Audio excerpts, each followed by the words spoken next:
up, world? establishedrich coming right back at you. And today, Lord have mercy, we got to talk about the moment black culture walked into the future and saw a robot sitting in the throne. Gayleking sat down with the woman behind AI artist Xania Monet. And what we saw was not just an interview, it was a warning. Talisha Nikki Jones walked onto that set like a tech pioneer. She also walked into a culture that's not ready for the funeral speech AI is trying to deliver.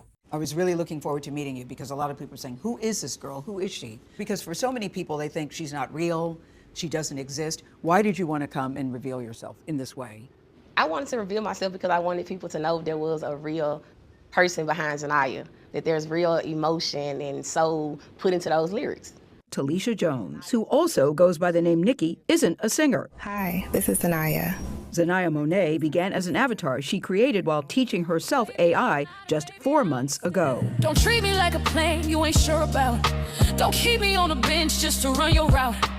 What so many people are attracted to, in addition to her voice, the lyrics are what really blow people away. Yes. Are you writing the lyrics or is that AI too? No, lyrics are 100% me. So real you write life all those experiences. lyrics? Yes, ma'am. You write all the lyrics? Yes. The Mississippi native says the lyrics come from poems she's been writing since she was 24. Xania Monet is not real, but the industry that signed her for $3 million is very real. This ain't just a gimmick or a viral moment. This is the first AI artist to ever hit the Billboard charts. And the fact that it happened in R&B, black music, the most soul-dependent, hard-giving genre on earth, that's not an accident. That was a strategy. The industry didn't test AI on country or rock first. They brought it straight to where emotion lives, because that's where they make their money. Gayleking asked her a simple question, but you can't sing. And that one question cut through the whole charade like a samurai sword. Talisha responded, Xania is an extension of me. But an extension ain't a person, it's a product. And that's what we're dealing with here. A product built to replace the people who made the culture what it is. A product that sings, charts, never gets sick, never gets tired, never asks for royalties. You can't compete with that. And they know you can't compete with that. The industry loves AI because AI doesn't fight back. AI doesn't need healthcare, lawyers, unionizing. AI never complains about racism, underemployment, exploitation. AI never pushes back when you treat it like a tool,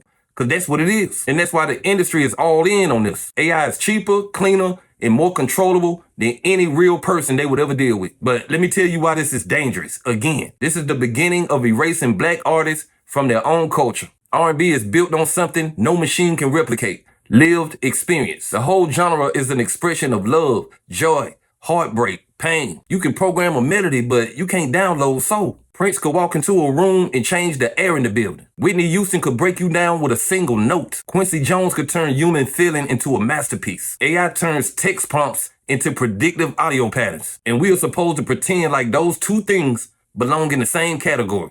Hell nah. Talisha said she wanted people to know that there's a real person behind Xania. But that's exactly what makes this more dangerous. Because if an AI needs the human to make the emotions, then the human becomes the battery. Not the artist, the battery. The industry gets the talent of a real human, but they get the control of a machine. It's the perfect system for a label. And the worst possible system for a real artist. Because once they study your emotion, they don't need you no more. They only need the data. And let's talk about that $3 million.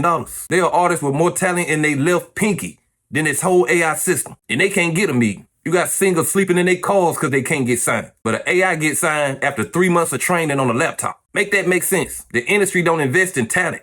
They invest in control. Talisha said she looks like Xania, a real person. But once the label finds somebody who can program Xania better than her ass to be out the door too. They will replace her just like they would any other artist. Because the only thing that matters is profit. They want a music industry where nobody gets paid. They want a music industry where hits are generated, not written. A future where artists are optional. And black musicians are the first ones on the chopping block. Don't let nobody fool you. It's not about AI making music. It's about AI taking music. Not because AI exists, but because the industry wants it to exist more than us. The culture is under attack. And the enemy ain't a person, it's a program. The bridge between humanity and robotics has been crossed. And the first sacrifice was R&B. We are standing on the edge of a new era. One where black art is treated like old hardware that needs to be upgraded. But let me tell you something. Black music won't die because it was born from something technology could never touch, the human spirit. They can copy the sound of our voices, but they can never copy the reason we sing. The industry wants a machine to replace a miracle, but miracles don't have versions or updates.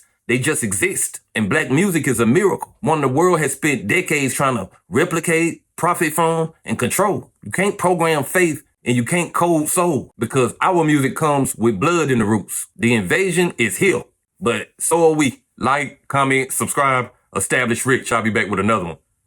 Peace.